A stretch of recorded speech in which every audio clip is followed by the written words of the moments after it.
आज महाजनपद काल के कानूनी और सामाजिक व्यवस्था के बारे में देखते हैं। यह काल भारतीय कानूनी और न्यायिक व्यवस्था की उत्पत्ति को चिन्हित करता है।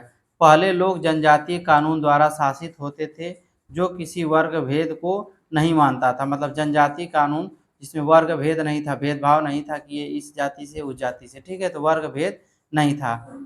लेकिन अब क्योंकि जाति समूह और वर्ण व्यवस्था सामाजिक जीवन में मजबूत स्थिति बना चुकी थी, कानूनी व्यवस्था भी आंशिक रूप से उच्च वर्णों की ओर झुक गई थी।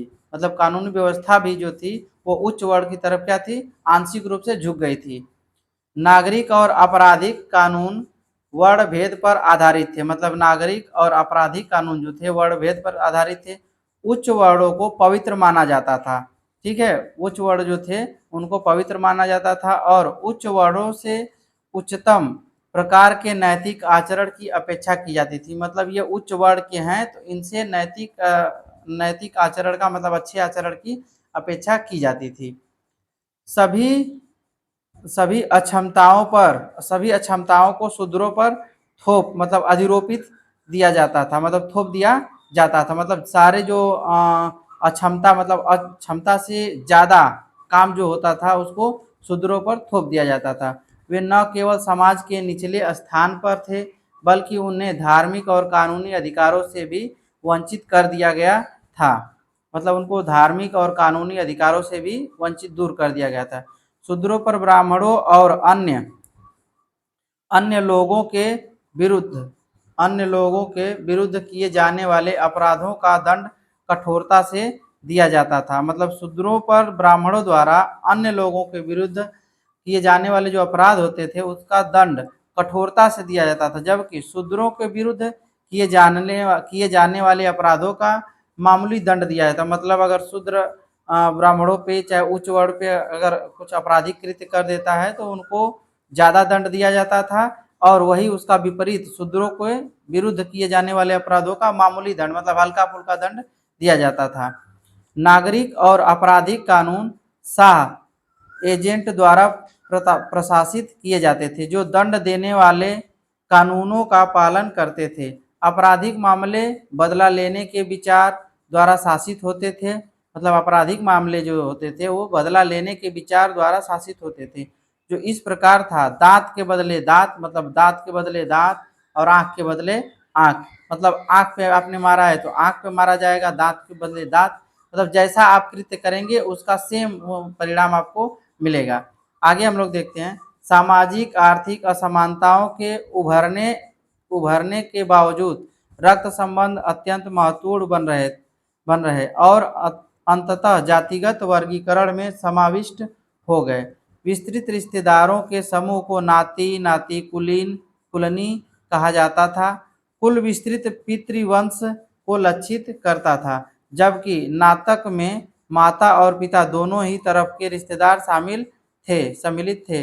रक्त संबंधों का महत्व इस तथ्य से जाना जा सकता है कि जबकि बौद्ध सन्यासियों से यह उम्मीद की जाती थी कि वे अपने सभी रक्त संबंध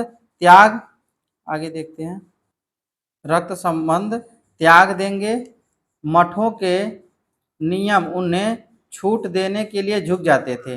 परिवार में पितृसत्तात्मक नियंत्रण के सुदृढ़ हो जाने से स्त्रियों की अधीनता बढ़ती गई थी।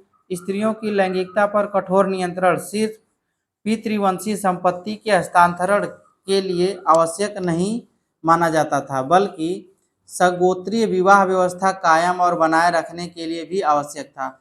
विभिन्न ब्राह्मणवादी, बौद्ध और जैन ग्रंथ स्त्रियों की निम्न स्थिति की ओर इशारा करते हैं। इन ग्रंथों में स्त्रियों के लिए एक आदर्श आचार संहिता निर्धारित की गई है और उनसे अपेक्षित कार्यों को परिभाषित किया गया है।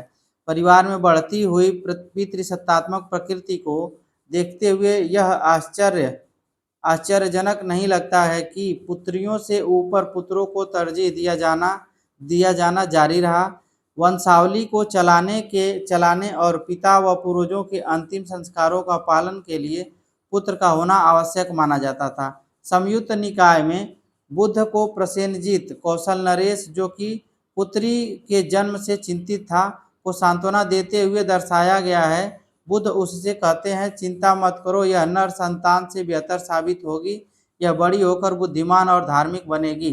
आगे देखते हैं, यह अपनी सास का सम्मान करेगी और अपने पति के प्रति वफादार रहेगी। जिस पुत्र को यह जन्म देगी वह महान कार्य करेगा। यह शब्द स्त्रियों से संबंधित अपेक्षित कार्यों का सारांश प्रस्तुत करते हैं। समाज स्पष्टतः 4 वर्णों ब्राह्मण, क्षत्रिय, वैश्य और शूद्र में विभाजित था। सभी वर्णों के कार्यों को स्पष्टतः निर्धारित किया गया था। इस व्यवस्था के अनुसार शासक और योद्धा क्षत्रिय कहलाते थे, पुरोहित और शिक्षक ब्राह्मणवादी व्यवस्था का गठन करते थे, किसान और करदाता वैश्य कहलाते थे और वे जो सब वर्गों की सेवा करते थे वे शूद्र कहलाते थे। उच्च वर्गों के सदस्य न केवल शूद्रों की संगति से बचते थे बल्कि उनके साथ वैवाहिक संबंध बनाने से भी इनकार करते थे। एक शूद्र की उच्च पद पर नियुक्ति की आज्ञा नहीं थी। वे केवल द्विज मतलब ब्राह्मण, क्षत्रिय और वैश्य की सेवा, दास, कारीगर और कृषि श्रमिक के रूप में कार्य करने के लिए ही नियत थे। तो चलिए आज से हम लोग ये वाला चैप्टर महाजनपद काल खत्म हुआ। आगे हम लोग अगले वीडियो में पढ़ेंगे। धन्यवाद।